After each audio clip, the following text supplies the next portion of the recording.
მოგესალმებით, დავიწყოთ ბიზნეს ინსაიდერი, კვლავ ტრადიციულად ეკონომიკისა და ბიზნესის მთავარი სიახლეებით მოვიხილავთ ბუნებრივია მიმდინარე მოვლენებს და მართლაც დატვირთული კვირა ამ კუთხით, რამოდენიმე საინტერესო ინფორმაცია, მათ შორის ველით ინფორმაციას ეკონომიკური ზრდის ტენდენციებთან დაკავშირებით, რომელიც დღეს გამოგვეყნდება და შესაბამისად გავეცდობით ამ ნაწილსაც, რომელსაც ჩვენ უკვე შემდგომ გადაცემებში კიდევ უფრო ვრცლად მიმოვიხილავთ. მანამდე ცხადია, ჩვენ ყოველთვის ვსაუბრობთ იმ ძირითად გამაპირობებელ ფაქტორებზე, რომელიც განაპირობებს საქართველოს ეკონომიკური ზრდის ძირითად ტენდენციებს.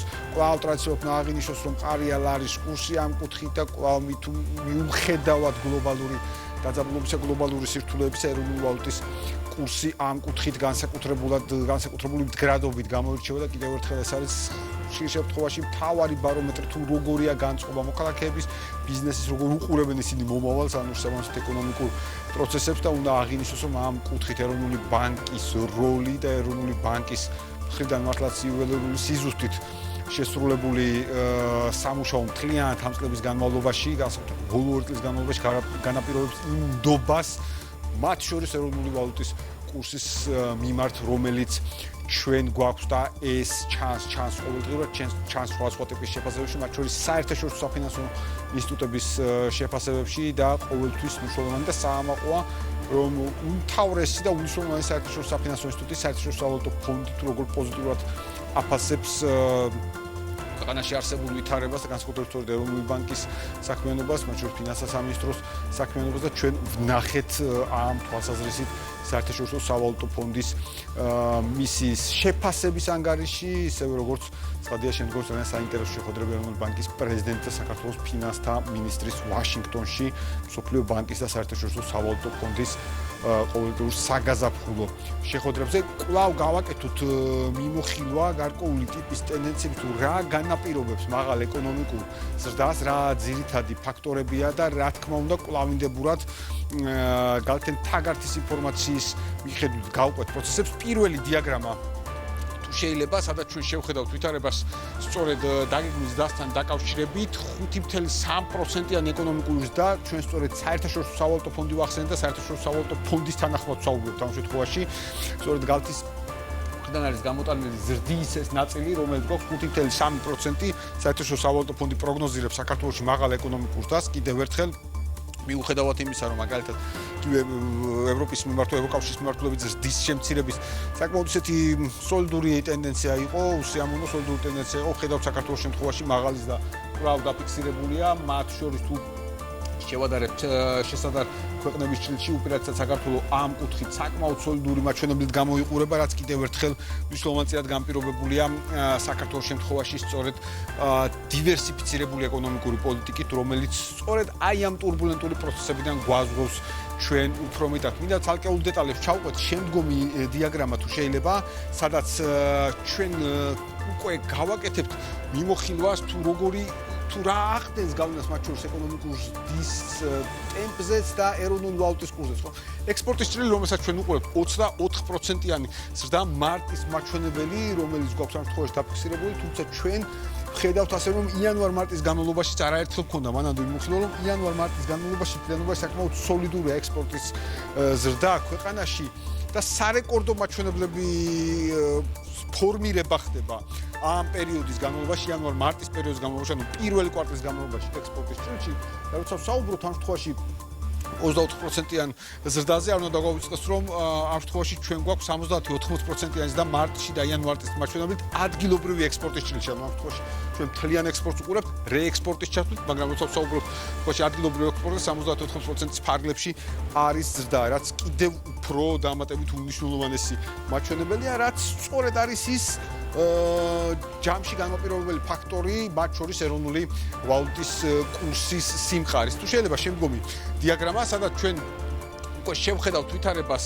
ტურისტულ ვიზიტებთან დაკავშირებით და აი აქ საინტერესო ტენდენცია, ჩვენ ტურიზმის ნაწილი არაერთხელ მიმოვიხილეთ, როგორც სახელმწიფო სექტორის მაღალი რანგის წარმომადგენლების, ისე კერძო კომპანიების ჩართულობით, ასევე ტურიზმის ნაწილს და ტურიზმის დივერსიფიცირების ნაწილს მიმოვიხილავთ ბოლოს ეკონომიკის და განვითარების მინისტრის მოადგილეს ბატონ გენადი არველაძესთან, სადაც ჩინეთის ფაქტორზე კიდევ უფრო მეტი საუბარი იყო და პოტენციურად ტურისტების მოზიდვის ნაწილზე პირდაპირი ფრენების და ფრენების წლების სიხშირის გააქტიურების მიმართულებით ჩინეთის ჭრილში და აქ მინდა ავუსვრო, რომ მიუხედავად ამ დაძაბული და არსებული ტენდენციისა, მიუხედავად ამისა, ვითარება, რომელიც ჩვენ გქონდა დაფიქსირებული წლების ჭრილში, აქ საკმაოდ სოლიდური და კარგი მაჩვენებლები გვაქვს, თუმცა ეს ყველაფერი უფრო მნიშვნელოვანია, რომ ფინანსურ ჭრილში შევხედოთ შემდგომი დიაგრამა თუ შეიძლება, სადაც ვნახავთ უკვე ტურიზმის შემოსავლებს ფინანსურ ჭრილში და მათ შორის მინდა მივაქციოთ ყურადღება პირველ კვარტალს 2026 წლის, რომელიც აღემატება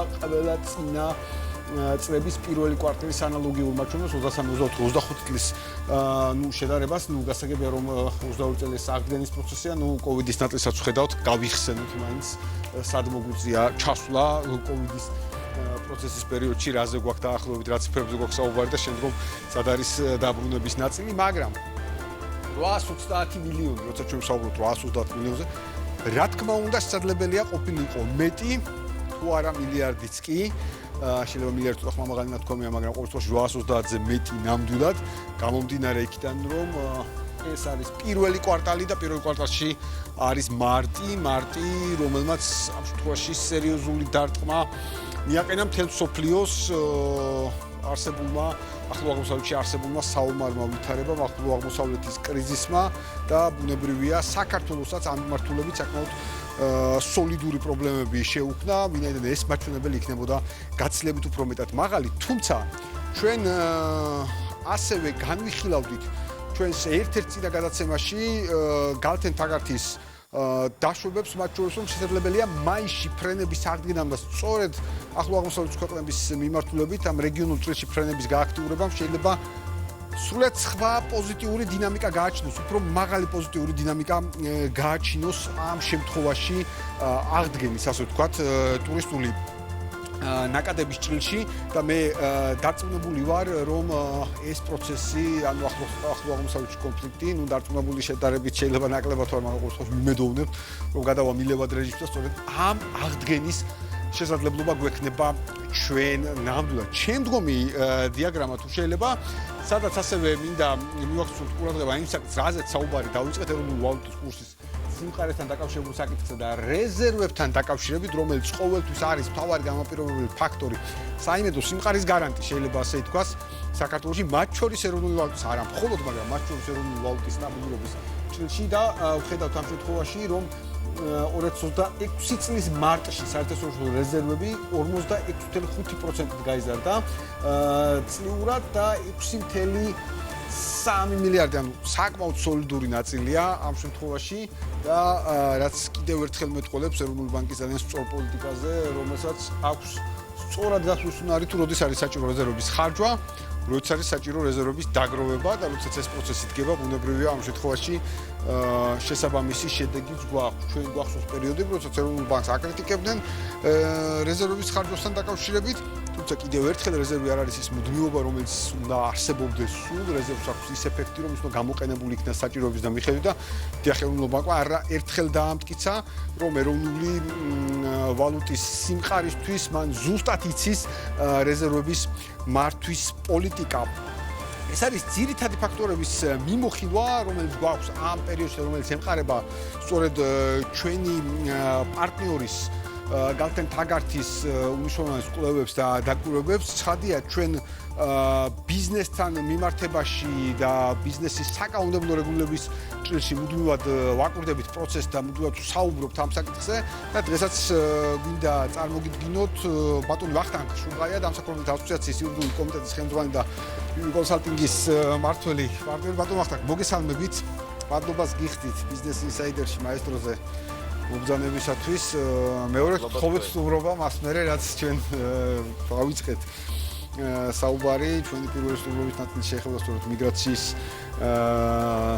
მათ შორის მიგრაციის კანონთან დაკავშირებით, თუმცა მინდა რომ ზოგადად შევაფასოთ არსებული ვითარება დღეს, ბიზნესის საკანონმდებლო ჩარჩო, არსებული რეალობა, სად ვართ და მათ შორის მინდა რომ შემდგომ გარკვეულ დეტალებში წავიდეთ, ვისაუბროთ კონკურენციაზე, ფაქტორინგზე და ასე შემდეგ, თუმცა მანამდე ზოგადად ჭრილით დავიწყებთ.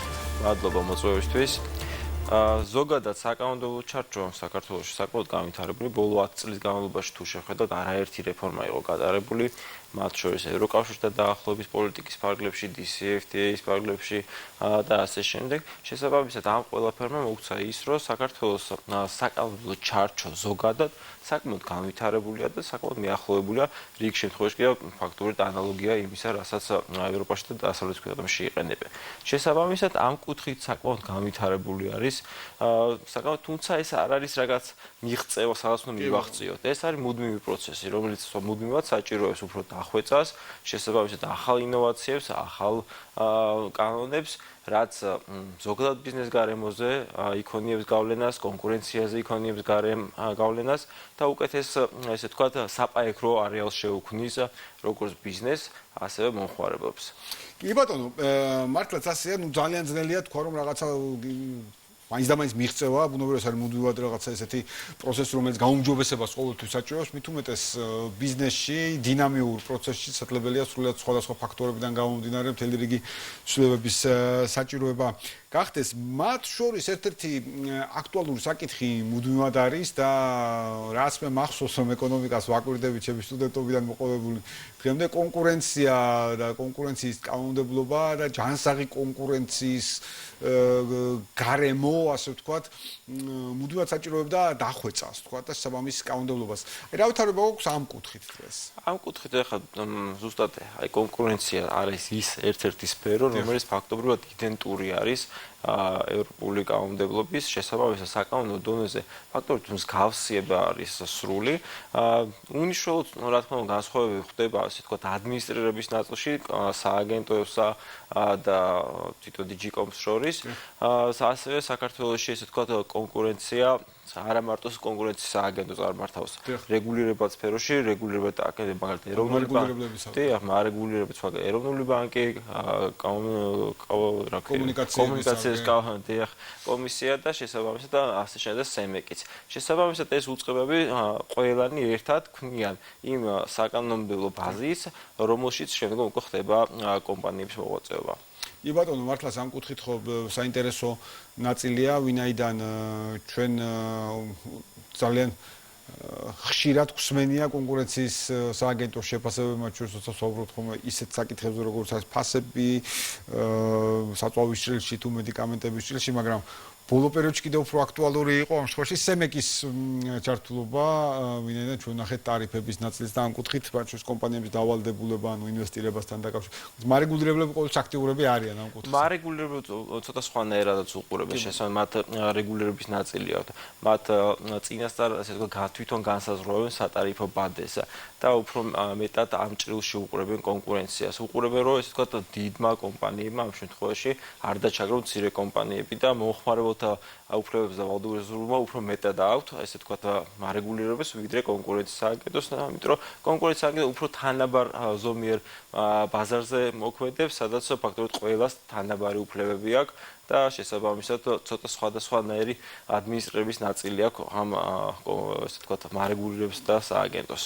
კი ბატონო, ხო და ამავდროულად ხედავთ მათ საკმაოდ მჭიდრე თანამშრომლობას, მათ შორის აქვთ ხოლმე ესეთი ფინანსური განათლების ნაწილში მთელი კამპანიური ნაწილი თანამშრომლობს. რა თქმა უნდა, ამ კუთხით მარეგულირებების და სააგენტოს თანამშრომლობა მართლაც შემავსებელია. შეიძლება ჩვენ მაგაზე ვისაუბროთ ერთ გადაცემაში, შესაბამისად, როდესაც საერთო კონკურენციის დღე გამართეს მარეგულირებამ და სააგენტომ. შესაბამისად ეს ესე ვთქვათ ტრადიციული არის და საჭიროა რაც უფრო მეტი იქნება ესეთი საერთო თანამშრომლობა სხვადასხვა უწყებებს შორის, რა თქმა უნდა ეს წაადგება შესაბამის საკანონმდებლო ჩარჩის დახვეწას. ბუნებრივია.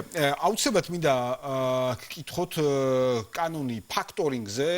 აპრილში იყო, ასე ვთქვათ, ამ კუთხით გარკვეული ტიპის სიახლეები, შეგვიძლია ვთქვათ, აი როგორ შევაფასებთ იგივე საჭიროებას და რა არის აი ძირითადი პირობები იმ სიახლეების რომელიც გვაქვს. ძალიან საინტერესო კანონია ფაქტორინგის შესახებ, რომელიც აპრილში მიიღო პარლამენტმა.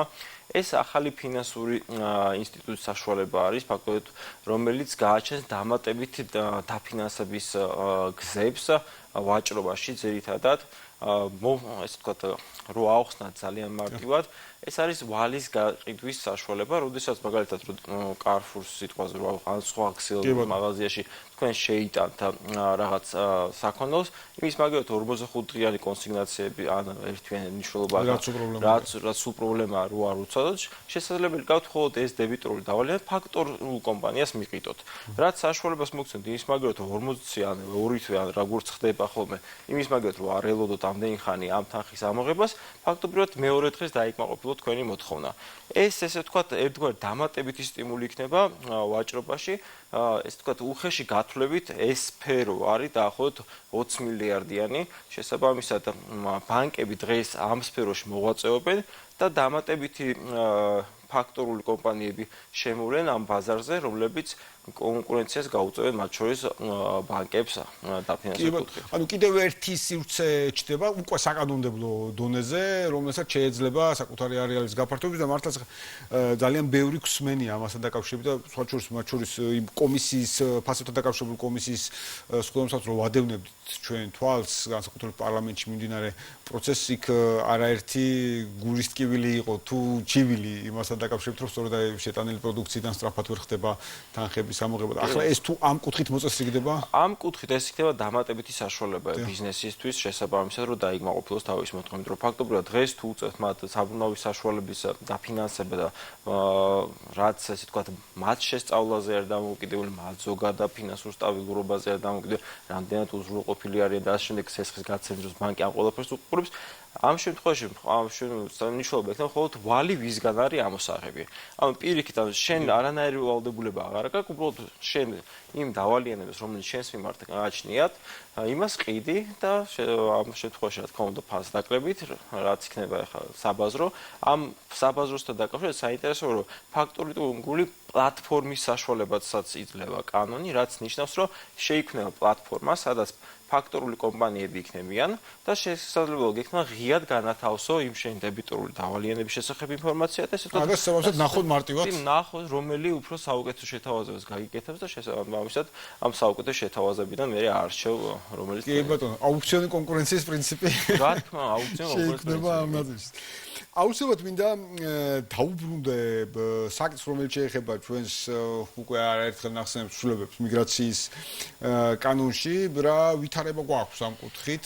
გაუმჯობესებული ვითარება გვაქვს, ანუ ესე ვთქვათ, ბოლოს ჩვენ შეხვედრის შემდეგ კი, მოგხსოვს თქვენი შენიშვნებიც ამასთან დაკავშირებით. პარლამენტმა მიიღო ცვლილებები კანონში. ფაქტობრივად ის ძირითადი შენიშვნები, რაც ბიზნესს ჰქონდა და რაც აწუხებდა, ყველაფერი გათვალისწინებული არის, რაც ასე ვთქვათ, ძალიან კარგი არის. შესაბამისად, აღარ გავრცელდება აღნიშნული კანონი ისეთ პირებზე, როგორც არის პარტნიორები კომპანიების, დირექტორებზე და სამეთვალყურო საბჭოს წევრებზე, რომლებიც პირველი და მეორე და მესამე კატეგორიის საწარმოებში მოქმედან. ეს მსხვილ საწარმოებზეა საუბარი. ასევე კანონი არ გავრცელდება, ესე ვთქვათ, მოკლე ვადიანი სპეციალ ვიზიტით ერთი კვირით ან ორი დღით რო ჩამოდიოდა ადამიანი რაღაც ან ექიმი ან შესაძლოა მუსიკოსი ან ამ შემდეგ ასეთ პირებზეც არ გავრცელდება ეს კანონი დისტანციურად მუშაობაზე და ამ შემდეგ შესაბამისად აღნიშნული ცვლილებები ესე ვთქვათ ზუსტად იმის გამოძახილია რაც ბიზნესს ჰქონდა რაც ჩვენ შეხვედრაზეც დავაფიქსირეთ როგორც მინისტრთან ასევე სამინისტროს სხვა პირებთან და ეს ძალიან კარგია შესაბამისად. ეს გარკვეული ცვლილებების შეტანაც ხო დაფიქსირებაც ამ ნაწილში და ასახობ. ხო, ეს მნიშვნელოვანი ნაწილია, ვინაიდან თავიდანვე ვხედავდით, რომ გარკვეული ტიპის შეშფოთება იყო ამასთან დაკავშირებით დასაქმების ჭრილში. თუმცა ამ კუთხით ის პირველადი მიზანი, რომ მათ შორის ადგილობრივთა დასაქმების უფლებები არ შეიზღუდოს, ეს გვაქვს. ეს შენარჩუნებული არის. ანუ ზუსტად ის ბალანსი ჩვენ ბიზნესის ზუსტად მაგას იძახდა, რომ ეს მთავარი აზრი, რაც საიდანაც მოდიოდა ეს კანონი, ამას არავინ არ არის წინააღმდეგობა. საუბარი იყო ზუსტად იმაზე, რომ ზედმეტი ადმინისტრირება იყო სახელმწიფოს მხრიდან აღებული ისეთ საკითხებზე, რომელიც საერთოდ არ საჭიროებდა ან ადგილობრივ კადრებთან დასაქმებასთან არ იყოს კავშირის მაგალითისთვის უცხოეთიდან თუ პირი უწევდა სრულად დისტანციურად ქართულ კომპანიას მომსახურებას მაგაზეც ნებართვის აღება იყო საჭირო, თუმცა რეალურად არანაირი ისე თქვა. ხო, თქვა საჭიროება ხო იგივე მაგაზეც. კი ბატონო. ან ეხლა ბანკების სამეთვალყურო საბჭოს წევრების მიმართ რა საჭირო იყო, ესე თქვა ნებართვის გაცემა ისეთ პირებს, რომელიც საქართველოში ერთი კვირაც არ იყო სულ ჯამში ნაყოფი. და შესაბამისად ეს ბალანსი სავარაუდოდ მის კომუნიკაციის ნაწილი იყო თავიდან და კარგია რომ ესე ვთქვათ შემდგომ მოხდა ამის გამოსწორება. კი ბატონო, ამ კუთხით აუცილებლად მინდა კითხოთ კვლავ რომ ვინაიდან ეს ყოველთვის ესეთი სენსიტიური საკითხია საქართველოს მოქალაქეებისათვის, რაც შეეხება იმ ადამიანებს, ჩვენ ვსაუბრობთ იგივე კურიერებთან დაკავშირებულ საკითხზე, ტაქსის მცხოვრებთან თუ გიდებთან თუ ასე. აი ამ მიმართულებით ის შეზღუდვები პირვანდელი არის ძალაში დატოვებული თუ აი ამ კუთხით რომ მაგ კუთხით არაფერი არ მოხდარა, ფაქტობრივად აქ საუბარი იყო მაღალ პროფესიონალ კადრებთან მიმართებაში, ისე ვთქვათ. გაიმიჯნა და შესაბამისად სავარაუდოდ ამ ნაწილში კიდევ გაგრძელდება უფრო დეტალიზებული იქნება რომელი ტიპის პროფესიებს შეეხება და რომელი ტიპის პროფესია. ესე ვთქვათ, მასობრივ ეს კურიერები, ტაქსიწყოლები და გიდები როგორც იყო, ისე დარჩა, რა თქმა უნდა, შესაბამისად აქ კუთხით არანაირი ცვლილება არ შესულა. ჩვენ რომ შევხედოთ ჯამში არსებულ ვითარებას არსებული ცვლილებები იმ კუთხით რა კუთხითაც დღეს გვაქვს პირვანდელი ვერსიაც და შემდგომ უკვე ცვლილებები ანუ დასაქმების ჭრილში მოახდენს ბაზარზე გავლენას თუ უფრო მეტად დასტაბილურებულია ამ კუთხით ამ ეტაპზე ბაზარი სტაბილურია იქიდან გამომდინარე რომ კანონი არ შედის ეგრევე ძალაში და შეიცავს გარდამავალ პერიოდებს ძირითადი მისი ნაწილი იმ პირების მიერ ვინც დღეს საქართველოში მუშაობენ უცხოელი ამოქმედებამ მომავალ წელს 1 იანვრიდან შესაბამისად საკმაოდ დიდი პერიოდი აქვს ბიზნესს რომ მოემზადოს მოაწესრიგოს საბუთები თუ რამე მოსაწესრიგებელი აქვს ესე ვთქვათ არ ველოდები რომ რაღაცა დიდი რყევები იქნება თუმცა რა თქმა უნდა რეგულაცია საჭირო იყო მაგაზე ყველა თანხმდებოდა ბიზნესის მხრიდანაც და დროულადაც იქნა მიღებული. კი ბატონო, მინდა გადავიდე კვლავ კონკურენციის თემაზე, კონკურენციას მინდა მივუბრუნდე, ვინაიდან სულ ცოტა ხნის წინ ჩვენ ვნახეთ ანგარიში კონკურენციის მოხალისეობის დაცვის სააგენტოს ჭრილში, ამ კუთხით საინტერესო მოხალისეობის დაცვაც არის აქ წარმოდგენილი და შესაბამისად კონკურენციის ნაწილიც. რა არის ძირითადი ასე ვთქვათ ხედვა და მიგნებები ამ ანგარიშიდან რომელიც საინტერესოა საზოგადოებისთვის ვინაიდან ყოველთვის მნიშვნელოვანია რომ მათ შორის კონკურენციის აგენტო მათ შორის მოხალისეობის დაცვა ჯამში ამ ცნობიერების ნაწილს დიდად ეხმარებოდეს და მოქალაქეები საბოლოო ჯამში უფრო მეტად იყვნენ გარკვეულები თუ რა როგორ უნდა გააკეთონ ვიდრე ის რომ ვინმე დაისაჯოს შემდეგ კონკურენციის აგენტო ესე ვთქვათ ჩემი როგორც იურისტის და როგორც იურიდიული კომპანიის მიმართულებით უფრო პირადად საინტერესო არის შესაბამისად ძალიან საინტერესო ანგარიში იყო განსაკუთრებული სააგენტოს აქტიურობა შენიშნა მომხმარებელთა უფლებების დაცვის მიმართულებით ის ვთქვათ ეს ცოტა წმინდა კონკურენციის კანონიდან არა ეს ცალკე მომხმარებელთა უფლებების დაცვის შესახებ კანონიდან გამომდინარე ვალდებულებები რაც აქვს სააგენტოს ამ მიმართულებით საკმაოდ აქტიური არის თვითონ საზოგადოებაც საჩივრების გაზრდილი არის მომართვიანობაც სააგენტოს მიმართ გაზრდილი არის საკმაოდ ეფექტური აღსრულებას მიმდინარეობს სწრაფი არაერთი კმაყოფილი მომხმარებელი ყავს სააგენტოს ამ მიმართულებით ეს არის ესე ვთქვათ ერთგვარი ყველაზე მარტივი როდესაც მომხმარებელს მაღაზიაში რაღაცა პროდუქტი მიყიდეს რომელიც გაფუჭდა არა დროულად არ აღადგინეს და შესაბამისად მარტივი кейსებია თუმცა ესე ვთქვათ საერთო ჯამში მომხმარებელთა კმაყოფილებაზე პირდაპირ აისახება სააგენტო ასევე აქტიური იყო უკვე კონკურენციის მიმართულებით სხვადასხვა ბაზრების როგორც დომინანტური ეს საინტერესო დომინანტური მდგომარეობის ბორტად გამოყენების მიმართულებით ასევე მოკვლევები სხვადასხვა მიმართულებით კონცენტრაციის ნაწილში საკმაოდ საინტერესო кейსები აქვს სააგენტოს. ანუ კონცენტრაციის ნაწილი არის გაერთიანების შემთხვევაში. გაერთიანების, ამ შემთხვევაში შეინიშნება ერთი რამ, რომ საკმაოდ ბევრი არის ესე ვთქვათ, შემდგომ გვიან აღმოჩენილი სააგენტოს მიერ კონცენტრაციები, როდესაც კომპანია უბრალოდ არ იცოდნენ, რომ უნდა მიემართათ სააგენტოსთვის.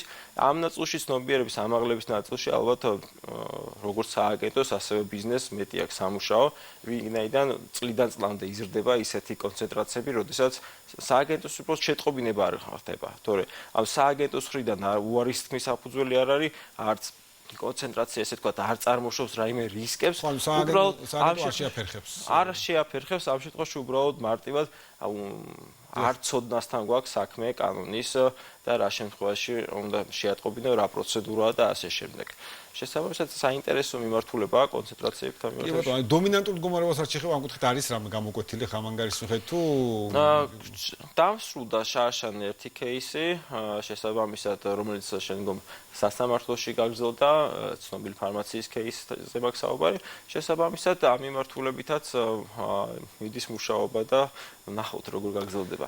საინტერესოა სასამართლო კონტროლი ამ შემთხვევაში, რაც სამწუხაროდ საკმაოდ შეჩერებულია, კონკურენციის სააგენტოს გადაწყვეტილებების რევიზია სასამართლოს მხრიდან საკმაოდ ნელა მიმდინარეობს.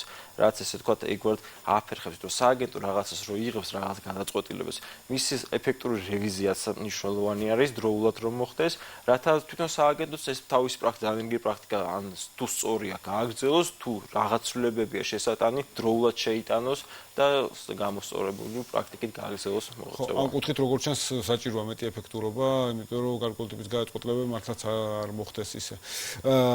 ხშირია შემთხვევა სააგენტოს აი თქვენ დაკვირვებით მესმის სტატისტიკა შეიძლება რომ სოფლოთ სააგენტოს გადაწყვეტილებები შეიძლება გასაჩივრდეს, თქვა ხა ფარმაციის кейსი. დიდი кейსები რაც ყველა საჩივრდება ფაქტობრივად სასამართლოში, ანუ ყველა საჩივრდება დიდი кейსი. კი, იმიტომ რომ ეს თქვა საკმაოდ დიდი ჯარიმებიც არის და იმდენად საინტერესოა თვითონ კონკურენციის სამართალი, იმდენად არა მარტო სამართლები, არამედ ეკონომიკურ ჭრილში არის ერთმანეთში გადაზრდილი, რომ სადაოც ბევრი არის ყოველთვის შიგნით, არ არის ეს მხოლოდ ერთ კონკრეტულ ფაქტთან მიმართებით, არამედ ძალიან ფაქტთა ერთობლიობით იქნება ხოლმე გადაწყვეტილება. შესაბამისად, სადაოც ყოველთვის ბევრი არის, შესაბამისად ორივე მხარეს აქვს თავისი არგუმენტები.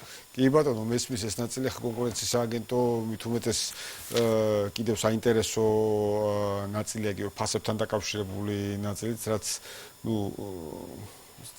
ხშირ შემთხვევაში გარედან თითქოს რჩება შტაბეჭდილება, რომ შეუძლია კონკურენციის სააგენტოს ვინმეს პირდაპირ დაუწესოს რამე, მაგრამ მეორე მხრივ თუ არ დაფიქსირდა ეს დომინანტური მდგომარეობა და ასე შემდეგ, ალბათ ძნელია. კი, ესე არ არის. ფასებს არავითარ შემთხვევაში სააგენტო არ ადგენს, ხო? ანუ ეს ცალსახად პირდაპირ წერია, სააგენტო მხოლოდ უფლებამოსილია იმ ნაწილში, მაგალითად თუ კარტელური შეთანხმება ფასებთან დაკავშირებით, ან თუ დომინანტური მდგომარეობის ბოროტად გამოყენება კომპანია დომინანტია და ის ესე თქვა ბოროტად იყენებს, ამ შემთხვევაში შეუძლია მხოლოდ ჯარიმით, ასე თქვა, დააჯარიმოს კომპანია. საკმაოდ დიდი ჯარიმებზეა საუბარი, 5%-მდე ბრუნვის, რაც ესე თქვა ძალიან დიდი ციფრთან ბრუნვასთან არის მიმართებით, შესაბამისად ეფექტური არის, უბრალოდ ესე თქვა რთული არის დასამტკიცებად ხშირ შემთხვევაში ესა თუ ის მოცემულობა. აქედან გამომდინარე, ეს ფასები ყველგან უკვე კომისია, თუმცა ალბათ ჯობია დარგობრივმა უწყებებმა უფრო იმუშაონ, ალბათ უფრო ეფექტურობად შევა მიიღოთ. ხო, ამ კუთხით ახლოს პერიოდში ველით, ასე ვთქვათ, პირველ მთავარ შეფასებებს ამასთან დაკავშირებით მოვისმინეთ პრემიერის განცხადებაც და ბოლოს აუცილებლად მინდა მიუბრუნდე კიდევ ერთ საკითხს, მიუბრუნდე უფრო შევაჯამოთ ეს ნაწილი, ვინაიდან ჩვენ ვნახეთ იგივე მიგრაციის კანონთან დაკავშირებით, რომ აი ბიზნესი და ხელისუფლების შემდგომმა დიალოგმა გამოასწორა ის პოტენციური, უბრალოდ ის უკვე არსებული ხარვეზები, რომელიც გაიპარა ამ ნაწილში და თქვენ საგნში რომ გარკვეული ტიპის მისკომუნიკაციის შედეგი იყო. რამდენად და ეს გაიპარა თან მსხვილი ბიზნესის დონეზეც კი ხო, მაგ არსებობთ ხოლმე ძირას საშუალო ბიზნესს. ზოგადად აი რამდენად დიდი მნიშვნელობა აქვს ბიზნეს და სახელმწიფოს მუდმივ დიალოგს, მუდმივ კომუნიკაციას, ზოგადად გარემოს გაჯასებას. ძალიან დიდი მნიშვნელობა. ბოლო რამდენიმე თვის განმავლობაში მე მგონი 3 თუ 4 მსხვილი გადაწყვეტილება იყო მიღებული მთავრობის მიერ, პარლამენტის მიერ, რომელიც მიღებიდან მალევე შეიცვალა, ასე ვთქვათ, ან გადავადდა, ან შინაარსი შეეცვალა. შესაბამისად, რაღაცა ალბათ ამ ნაწილში როგორც ბიზნეს, ასევე სახელმწიფოს მეტია გასაკეთებელი. იქიდან გამომდინარე, რომ ეს ესე ვთქვათ, ერთგვარი პინა არის, სადაც ეს არ შეიძლება. ხო, ანუ ერთის ხუ კარგია, რომ სახელმწიფო უსმენს ბიზნესს და გარკვეული ტიპის გადაწყვეტილებას, როცა ბიზნესი ამბობს, რომ ეს დაგვაზარალებს, შემდგომ ხდება ამ ყველაფრის გადახედვა, მაგრამ შესაძლებელია საფუძველშივე არ ხდებოდეს. ჯობია, რომ საფუძველშივე არ ხდებოდეს და საფუძველშივე ხდებოდეს, ესე ვთქვათ, განხილვები. მახსოვს ადრე იყო კანონმდებლობის შეფასების ანგარიშში, ყოველ შემთხვევაში მზადდებოდა, როდესაც საკანონმდებლო აქცია, რაღაც მსგავსიც ალბათ საჭირო იქნება. იქიდან გამომდინარე, რომ ეს ხო უფრო სტაბილურ ბიზნეს გარემოს შექმნის, როდესაც მოლოდინი არ არსებობს, რომ რაღაცა გადაწყვეტილება იქნება მიღებული და შემდგომ იქნება ჩასაქრობი, ესე ვთქვათ, და გადასავალი. უნებრივია, სხვა შორის ამ კუთხით მართლაც პარლამენტთან თანამშრომლობა იქნება კიდევ უფრო მეტად საინტერესო, თქვენც ესწრებოდით, მუდმივად ესწრებით ჩვენ საქართველოს ეკონომიკური ფორუმის პირველი დისკუსიაც, რომელიც საქართველოს პარლამენტში გაიმართა, საქართველოს პარლამენტის თავმჯდომარე მასპინძლობდა ტრადიციულად პირველი დისკუსიის ფარგლებში, იქ გამოითქვა ეს მოსაზრება ბიზნეს ასოციაციის აღმასრულებელი დირექტორის მხრიდან, ბატონ ლევან მიხეილოვის მხრიდანაც, რომ კონდეს გარკვეული ფორმატი უფრო ესეთი ძლიერი დიალოგის და პარლამენტის თავმჯდომარემ დაადასტურა მზაობა ამ კუთხით და ჩვენ უახლოეს პერიოდში ვაპირებთ აი თქვენთან ერთადაც სიამოვნებით თქვენი ჩართულობითაც რომ ამ კუთხით აი რასაც ახლა თქვენც აღნიშნავთ რომ გარკვეული საკითხებია საფუძველშივე შესაძლებელია სხვაგვარად იყოს ესეც კარგია და ასევე კანონები რომელიც მე ვფიქრობ რომ ბიზნესთან მიმართებაში ძალიან ბევრი სხვადასხვა კუთხით იყო წლების წინანდელ პროცესს ვამბობ, სხვა ვალდებულებები თავს მოხდები, როცა ხედავთ რომ ახლა ეს ვალდებულებები, არ ვიცი, ჰაერშია, ალბათ რაღაცების გასწორებას საჭიროებს, სადაც ბიზნესი თავიდან შეიძლება რაღაც ნაწილების რევიზიაც ამ კუთხით. აუცილებელი, ანუ მე როგორც თავიდან ვახსენეთ, ეს არის მუდმივი პროცესი, ხო? რაღაცა შეიძლება 2000-ში ძალიან კარგი იყო, თუმცა 2026 წელს უკვე, ასე ვთქვათ, დაგვიანებული იყოს, ან აღარ იყოს საჭირო, ან დინამიური პროცესი არის, თუმცა მეტეს საერთოდ AI გაჩნდა შესაძლოა რომელმაც ალბათ ამ ტექნოლოგიის პროცესი ძალიან ბევრ რამეს შეცვლის და მნიშვნელოვნად შეცვლის, შესაბამისად ეს პროცესები მუდმივად საჭიროებს მონიტორინგს და მუდმივად საჭიროებს განახლებას და შესაბამისობაში მოყვანას. ბატონ ვახტანგ, ძალიან დიდი მადლობა მინდა გადაგიხადოთ სტუმრობისთვის, ძალიან საინტერესო მიმოხილვისთვის, ყველა იმ ძირითადი საკითხის რომელიც ახლა ჩვენ გვაქვს ესეთი აქტუალური ბიზნესის საკანონმდებლო რეგულირების ფორმატში და გავაგზავნებთ ჩვენ საუბრებს როგორც თავიდანვე შევთანხმდით თქვენი პირველი სტუმრობის დროს და ჩვენ პერიოდულ მიმოხილვებს გავაკეთებთ მუდმივად ამ პროცესის. მადლობა კიდევ ერთხელ. დღეს ბიზნეს ინსაიდერი ამით დასრულებულია ეკონომიკისა და ბიზნესის მთავარ სიახლეებს თქვენ რა თქმა უნდა გაეცნობით ჩვენს ვებგვერდზე business insider.gr მე კი ტრადიციულად ხვალამდე გემშვიდობთ.